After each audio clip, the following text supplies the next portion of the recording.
Hey, fellow sojourners, and welcome back to another edition of Appropriate in the Culture. On today's episode, we're back from making a film to criticizing films with this year's Oscar rundown. Yes, we watched the Oscar nom, so you don't have to. I'm Pastor Shane, and I'll be your Oscar snub today as we appropriate some culture.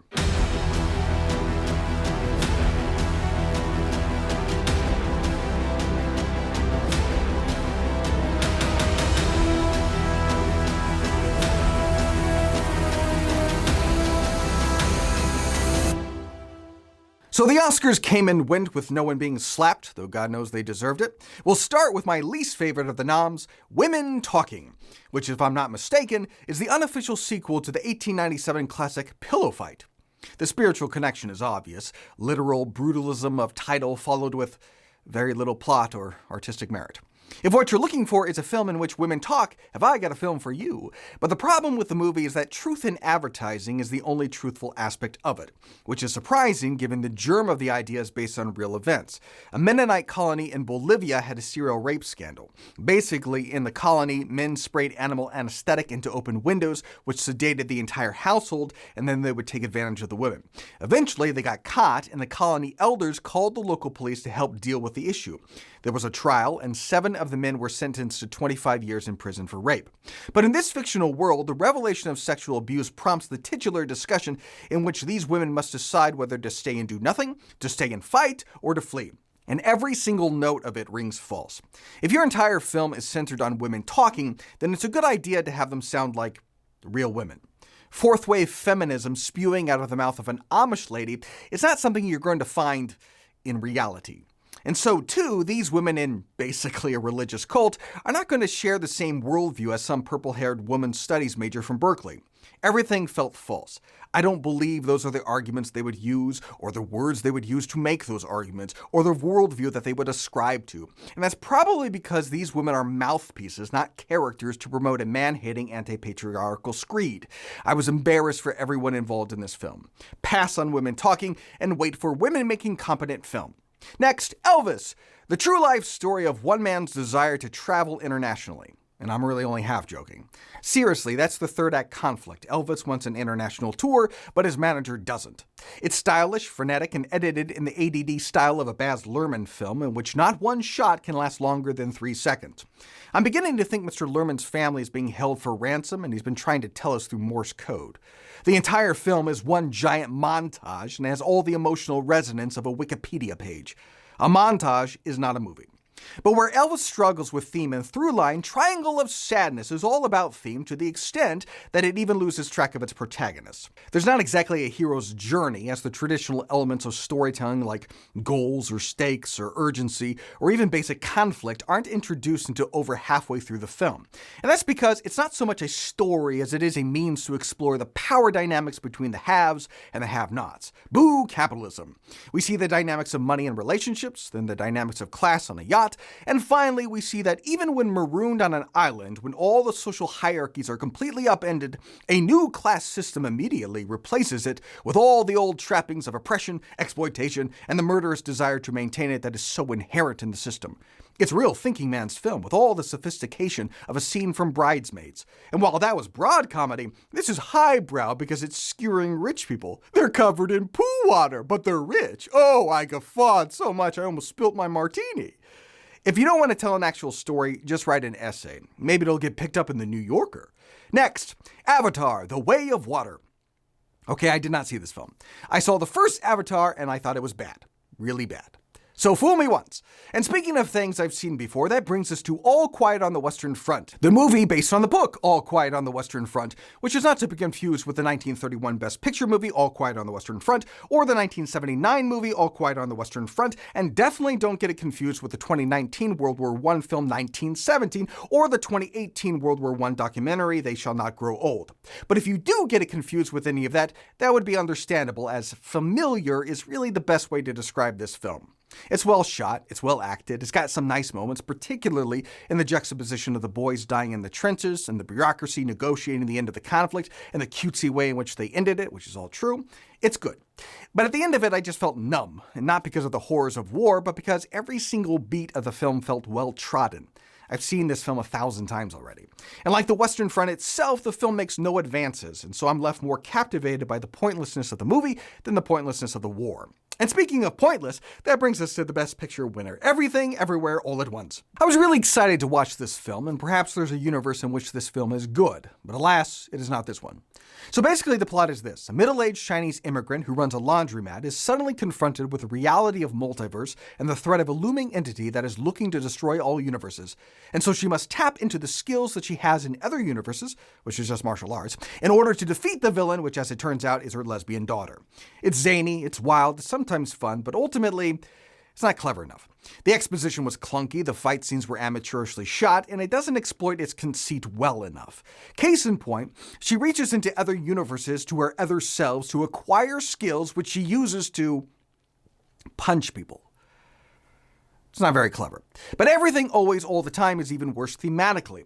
At its root, it's dealing with a problem of nihilism, which naturally comes when you're dealing with multiverses, because if there's an infinite number of universes, then this universe is in no way significant. It is, in fact, infinitely insignificant.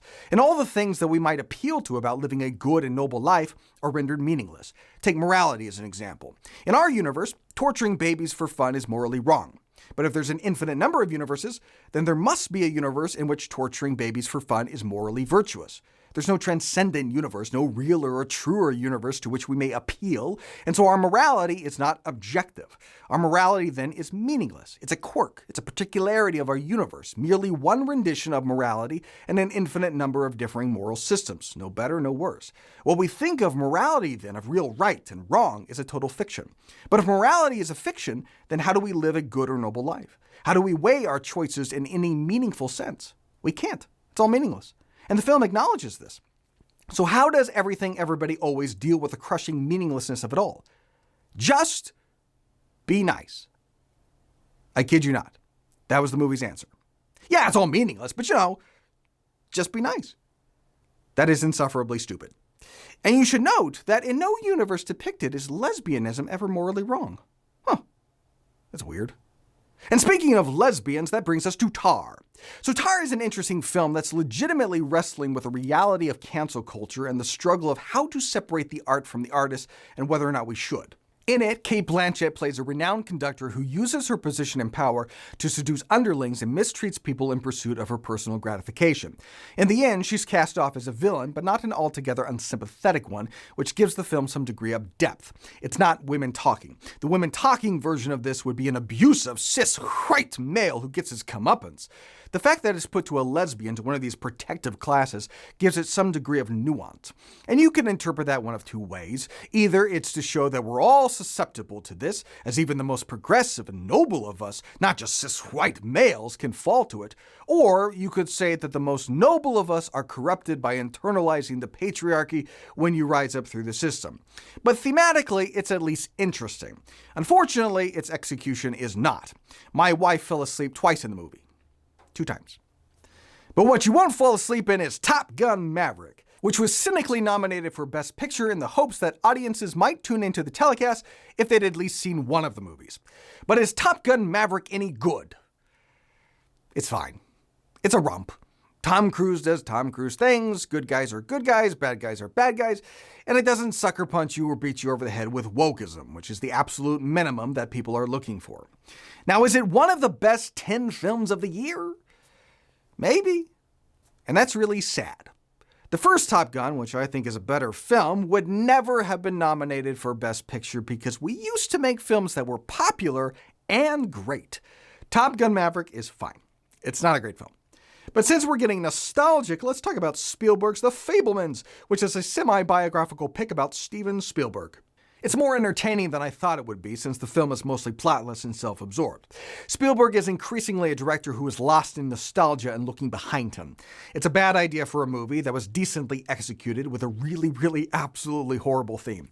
Selfishness and personal fulfillment are championed as morally virtuous. It's really gross. Which brings us to my begrudging favorite film of the bunch, The Banshees of Inisherin. Like Everything, Always, All Together, Banshees is also wrestling with meaninglessness. On a small island, trouble begins when out of the blue, Brendan Gleeson no longer wants to be friends with Colin Farrell. which is understandable. Although Colin is a perfectly nice chap, he is dreadfully dull, and Gleeson decides that he is not going to waste one more second with empty, idle talk, which is all Colin has to offer. And instead, Gleeson is going to dedicate the rest of his days to his music, to something that will last. But Colin keeps bugging him, and so Gleeson starts cutting off his own fingers to demonstrate how much he no longer wants to talk or associate with Colin. Really, it escalates quickly. But what I did find interesting is the way I think the film wrestles with nihilism. This is a small, insignificant island where all there is idle talk. There's a war in the distance, but they're not a part of it. They have no cause, no purpose. They don't even remember what side they're supposed to be on. And so the central question in this meaningless, purposeless world is it more important to be remembered or to be nice? The film mocks both. Gleeson makes his argument saying, do you know who we remember for how nice they were in the 17th century? No one. Yeah, we all remember the music of the time. Everyone to a man knows Mozart's name, right? Art means something. Art endures. Art is remembered. Of course, the landing joke of the scene is that Mozart is from the 18th century, not the 17th. So his memory of Mozart, which is so dear to him, is a little foggy. And the notion that he's Mozart or that his fiddle tunes will stand the test of time is a clear delusion. And as the film progresses, these meaningless fights over meaningless lives leads to meaningless violence, like the kind of violence that was happening across their shores. Of course, the film doesn't have a good answer for nihilism, but its solution at least isn't cringe-inducing. And while I have no desire to see that film or any of the nominations ever again, I can firmly say I disliked it the least. High praise. Well, that's all for today. Like, subscribe, rate, review, be as harsh as I am on the Oscar noms, and I'll see you next week for more Appropriate in the Culture.